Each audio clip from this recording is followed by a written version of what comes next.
കുട്ടനാടൻ കാർഷിക മേഖലയുടെ രക്ഷയ്ക്കായി ഒന്നാം പഞ്ചവത്സര പദ്ധതി കാലത്ത് നിർമ്മിച്ച തോട്ടപ്പള്ളി സ്പിൽവേ കർഷകരുടെ പേടി സ്വപ്നമായി മാറിയിട്ട് നാളുകളേറെയായി.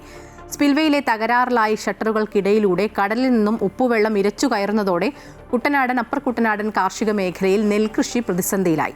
ജലാശയങ്ങളിൽ ഉപ്പു നിറഞ്ഞതോടെ രണ്ടാം കൃഷിയുടെ വിളവെടുക്കാറായ പാടശേഖരങ്ങളിൽ വെള്ളം കയറ്റാനാകാത്ത അവസ്ഥയിലാണ് കർഷകർ. തോട്ടപ്പള്ളി സ്പിൽവേയുടെ തകർന്ന ഷട്ടറുകളുടെ നവീകരണത്തിനായി 16.11 കോടിയുടെ പദ്ധതിക്ക് 3 കൊല്ലം മുമ്പ് സർക്കാർ ഭരണാനുമതി നൽകിയിരുന്നു. എന്നാൽ വകുപ്പുകളുടെ ഏകോപനമില്ലായ്മ മൂലം പ്രാഥമിക ജോലികൾ പോലും തുടങ്ങാനായില്ല. പാലത്തിന്റെ ഉറപ്പ് സംബന്ധിച്ച് വെള്ളത്തിനടിയിൽ പഠനം നടത്താൻ ജലസേചന വകുപ്പ് സിവിൽ വിഭാഗത്തിന് നിർദ്ദേശം നൽകിയിരുന്നുവെങ്കിലും നടന്നില്ല. സ്പിൽവേ ഷട്ടറുകളുടെ ഉയരം 50 സെന്റിമീറ്റർ കൂട്ടി നവീകരിക്കാനായിരുന്നു പദ്ധതി.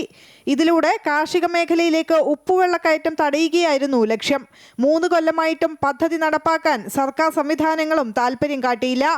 മാർച്ച് 31-ന് ഭരണാനുമതിയുടെ കാലാവധി തീരും. ഇതോടെ സ്പിൽവേ നവീകരണം ജലരേഖയാകും. കഴിഞ്ഞ പ്രാവശ്യം തന്നെ ഇങ്ങനെ ഉപ്പുവെള്ളം കയറിയത് 500 കോടിയിലധികം രൂപയുടെ നാശനഷ്ടം ഉണ്ടായിരിക്കുക. കൃഷി ഉപേക്ഷിക്കുവാൻ കർഷകർ നിർബന്ധിതമായിരിക്കുന്ന ഒരു സാഹചര്യമാണ്.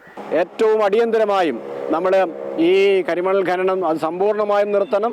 അതോടൊപ്പം ആ ഷട്ടർ നമ്മുടെ തോട്ടപ്പള്ളി സ്പിൽവേയും അതുപോലെ തണ്ണീർമുക്കം ബണ്ടും അത് നല്ല നിലയിൽ പുതുക്കി പണിതുകൊണ്ട് അത് റെഗുലേറ്റർ സിസ്റ്റമാക്കി മാറ്റിയില്ലെങ്കിൽ ഒരു രീതിയിലും കുട്ടനാടിന് ഉപ്പുവെള്ളത്തെ അതിജീവിച്ച് കൃഷി ചെയ്യാൻ സാധ്യമല്ലാത്ത സാഹചര്യമുണ്ടാകും.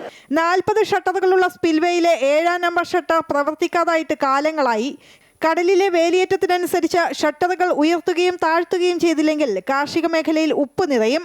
വൈദ്യുതീകരണം എല്ലാം തകരാറിലായതിനാൽ താൽക്കാലിക സംവിധാനങ്ങൾ ഒരുക്കിയാണ് ഇപ്പോൾ ഷട്ടറുകൾ പ്രവർത്തിക്കുന്നത്. ഷട്ടറുകളുടെ വിടവുകളിലൂടെയാണ് ഉപ്പുവെള്ളം അകത്തേക്ക് കയറുന്നത്. കാർഷിക മേഖലയിൽ രണ്ടാം കൃഷിയുടെ വിളവെടുപ്പും പുഞ്ചകൃഷിയുടെ ഒരുക്കങ്ങളും തുടങ്ങേണ്ട സമയത്താണ് ഈ ഉപ്പുവെള്ളം കൃഷിക്ക് ഭീഷണിയാകുന്നത്. ഇതോടെ നശിക്കുന്നത് കർഷകരുടെ സ്വപ്നങ്ങൾക്കൊപ്പം കേരളത്തിന്റെ നെല്ലറയായ കുട്ടനാടിന്റെ കാർഷിക പാരമ്പര്യം കൂടിയാണ്.